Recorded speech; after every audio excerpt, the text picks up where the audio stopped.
शुरुआती रुझान है। एक बार उत्तर प्रदेश की सभी सीटों की बात कर लेते हैं। कन्नौज से अखिलेश यादव आगे चल रहे हैं, रायबरेली से राहुल गांधी आगे चल रहे हैं, लालगंज से समाजवादी पार्टी के प्रत्याशी आगे चल रहे हैं, वाराणसी से प्रधानमंत्री मोदी आगे चल रहे हैं, आजमगढ़ से धर्मेंद्र यादव आगे चल रहे हैं, इसके अलावा बदायूं से आदित्य यादव आगे चल रहे हैं। ज्ञानेश जी, जो शुरुआती रुझान सामने आए हैं ये करीब करीब वैसे ही हैं जो एग्जिट पोल में हमें देखने को मिले थे। बहुत ज्यादा किसी सीट पर कोई चौंकाने वाली तस्वीर अभी तक सामने नहीं आई है। क्या रिएक्शन आपका? हाँ बिल्कुल, आपने बिल्कुल सही कहा। जो एग्जिट पोल का जो आंकड़े आए थे वही दर्शा रहे हैं अभी के रुझान। लेकिन 9 बजे तक आपको 10 बजे तक आपको कुछ एक्चुअल रुझान मिलेगा। मुझे लगता है कि हमें 10 बजे तक का इंतजार करना चाहिए। लेकिन ऐसा लग रहा है कि फाइट कहीं कहीं लग रहा है कि फाइट लग रही है, क्योंकि देखिए आप लगातार कांग्रेस की सीटें भी बढ़ रही हैं, एसपी की सीटें 8 हो गई हैं। तो जिस तरह से अगर नंबर आ रहे हैं, बढ़ रहे हैं, तो कह सकते हैं कि इस बार ट्विस्ट है। इस बार चुनाव में कोई भी कॉन्फिडेंट होकर नहीं बोल पा रहा है। देखिए कल भी बीजेपी ने कहा था कि हम सेलिब्रेशन तब करेंगे जब आंकड़े आ जाएंगे उसके बाद। उधर कांग्रेस ने तैयारी कर दी है। तो ये जो कॉन्ट्राडिक्शन है ना, ये अपने आप में वोटर्स के लिए, आम आदमी के लिए भी बड़े समझने की चीज है कि आखिर होने वाला क्या है। जी जी जी। और इस बीच एक और खबर आ रही है कि राहुल गांधी जो है वो वायनाड से भी आगे चल रहे हैं। वो वायनाड से आगे चल रहे हैं, रायबरेली से भी राहुल गांधी आगे चल रहे हैं, कन्नौज से अखिलेश यादव आगे चल रहे हैं। ये वो बड़े चेहरे हैं जिन पर लोगों की नजर होती है, जो किसी पार्टी में लीडिंग पोजीशन पर होते हैं, जो चुनाव को प्रभावित करने का मादा रखते हैं। ये उन चेहरों से बड़ी अपडेट है। और यूपी में एनडीए 34 और INDIA, देखिए उसका भी आंकड़ा हम आपको दिखा रहे हैं। कुल 49 सीटों का रुझान है। INDIA 15 पर आगे है, 34 पर एनडीए आगे चल रही है। और वाराणसी से प्रधानमंत्री मोदी लगातार बढ़त बनाए हुए हैं। कन्नौज से लगातार अखिलेश यादव आगे चल रहे हैं। राहुल गांधी रायबरेली, वायनाड दोनों पर फिलहाल लीड कर रहे हैं रुझानों में। उत्तर प्रदेश के 80 सीटों में से 49 सीटों के रुझान सामने आए हैं और उसमें 34 पर बीजेपी इस वक्त आगे चल रही है। हर तस्वीर फिलहाल ये बता रही है कि जो एग्जिट पोल में देखने को मिला था कमोबेश वही शुरुआती रुझान सामने आ रहे हैं। परविंदर सिंह जी हमारे साथ जुड़े हैं, राजनीतिक विश्लेषक हैं। परविंदर जी, अभी तक जो शुरुआती तस्वीर सामने आई, जो रुझान सामने आए हैं, क्या इसको देखकर आप चौंक रहे हैं या फिर आप मानकर चल रहे थे कि पोस्टल बैलेट की काउंटिंग शुरू होगी तो तस्वीर यही होगी? देखिए, चौंकने वाली बात नहीं है। पोस्टल बैलेट और एग्जिट पोल लगातार लगभग 5-10% का इधर उधर होता है, वो एग्जैक्ट ही होते हैं। और ये अनुमान है पिछले चुनावों का भी देखते हुए।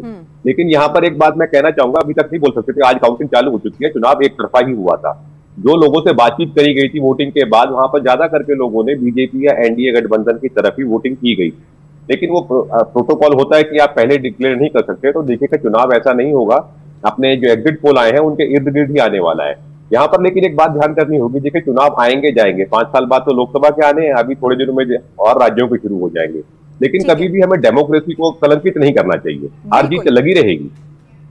बिल्कुल, ये बात आपने सही कही, क्योंकि अल्टीमेटली पूरी दुनिया का सबसे बड़ा लोकतंत्र है भारत, और यही उसकी खूबसूरती है। और जिस तेजी के साथ में चल रहा है, मैं समझता हूं जो दगा दग बोल रहे थे आदरणीय राहुल जी, तो उनके साथ उनको लग रहा है कि इस बार दगा ही हो गया है। और निश्चित रूप में मोदी जी के प्रति जो जनता का उत्साह का समाचार सर्वे में दिखा है, वही मैं समझता हूँ यहाँ पे इस समय दिख रहा है।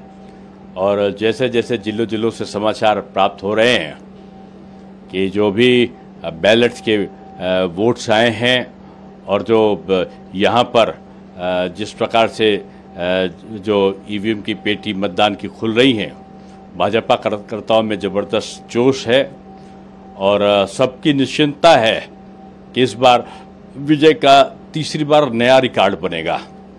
और नेहरू जी के बाद लगातार तीसरी बार प्रधानमंत्री बनने वाले आदरणीय नरेंद्र मोदी जी अब की जो तीसरा कार्यकाल होगा उसमें ज़रूर कोई बहुत बड़े जो काम शेष हैं उनको वो संपादित करेंगे।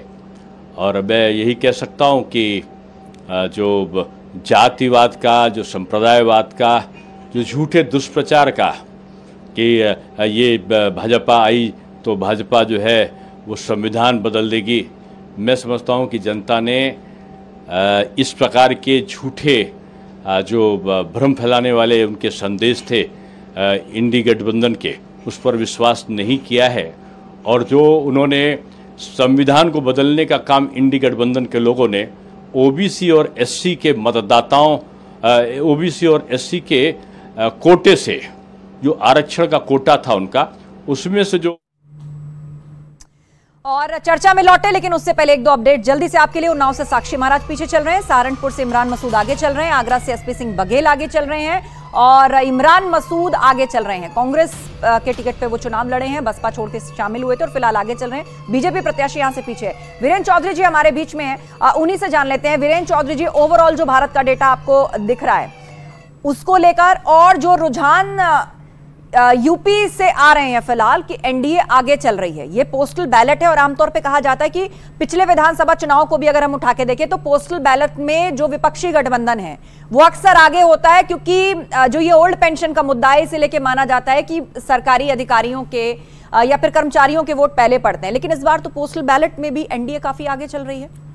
देखिए, ये कुल मिला के जैसा हम सब बात कर रहे हैं कि एग्जिट पोल का एक रिफ्लेक्शन है। देखिए, एग्जिट पोल का माने ये नहीं होता कि 4 चैनल ने जो दावा किया है कि 400 पार है तो 400 पार ही होगा, लेकिन वो एक इंडिकेशन है।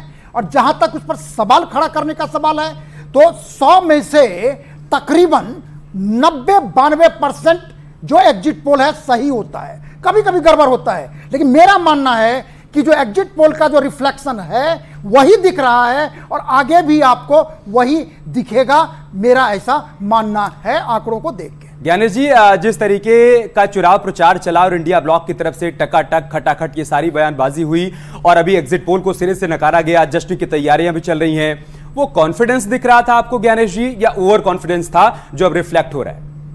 देखिए, इस पूरे चुनाव में हम लोग 7 चरणों में कई बार चर्चा की है हम लोगों ने, कहीं पर भी कोई ऐसी लहर मुझे दिखाई नहीं पड़ी, या स्टूडियो में भी कई आप लोगों ने भी जो चर्चा की, लहर टाइप का कोई भी चीज नहीं था। ये लहर आया है एग्जिट पोल में। अब ये एग्जिट पोल में लहर कैसे आया, इसका मतलब ये हुआ, ये भी तो कहा जा रहा था ना कि वोटर साइलेंट भी है। हाँ। तो इस बार लहर जैसी चीज ऊपरी तौर पे ना दिख रही हो, ओवरटली नजर नहीं आ रही, लेकिन इस साइलेंस का अर्थ जो है वो मुझे लगता है एग्जिट पोल में इंटरप्रेट होकर आया। देखिए, इस बार के जो रिजल्ट आएंगे और अगर ये जो नतीजा अगर एनडीए के पक्ष में आता है, मोदी की सरकार अगर तीसरी बार बनती है, तो आपको मानना पड़ेगा कि भारतीय राजनीति में नई राजनीति का मैं आपको माफी के साथ रोक रहा हूं।